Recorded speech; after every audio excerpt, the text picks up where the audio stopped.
आपल्या राज्य महाराष्ट्रामध्ये हे जे PWD विभाग आहे यांनी काय केलं माहिती आहे? 26 कोटीच्या भारी भरकम रक्कम एक खाजगी कॉन्ट्रॅक्टरला दिला आहे. कशासाठी?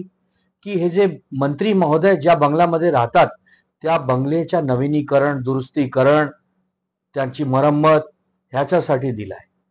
म्हणजे प्रायव्हेट कॉन्ट्रॅक्टरवर जास्त मेहरबान आहे हे सरकार. आणि आपले शेतकरी, आपले नौजवान किसान, आपले बाकी जे सुविधा आहे त्याच्यावर लक्ष नाही.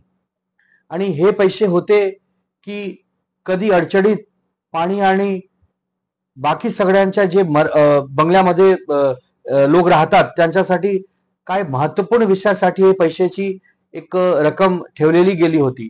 पण हे रकमांना एक प्रायव्हेट कॉन्ट्रॅक्टरला का दिला गेला? कशासाठी दिला गेला? मंत्री महोदय ज्या बंगल्यामध्ये राहतात त्या सगळे बंगले एकदम चांगले आहेत, त्यांची मरम्मतीसाठी 26 कोटीची भारी भरकम रक्कम कशामुळे दिली गेली? हे सगळ्यांचा जबाब आज जनता मागत आहे. हे सरकारमध्ये बसलेले मंत्री, मुख्यमंत्री, उपमुख्यमंत्री यांची जबाबदारी आहे की आम्हाला सांगा की कशासाठी हे इतक्या मोठा रक्कम तुम्हाला या प्रायव्हेट कॉन्ट्रॅक्टरला दिला गेला. आणि जर तुमच्याकडे उत्तर नाही तर तुम्ही राजीनामे द्या. जे PWD मंत्रीचे मंत्री महोदय आहे त्यांना एक राजीनामा दिला पाहिजे की इतका मोठा रक्कम कशामुळे दिला, काय गरज होती?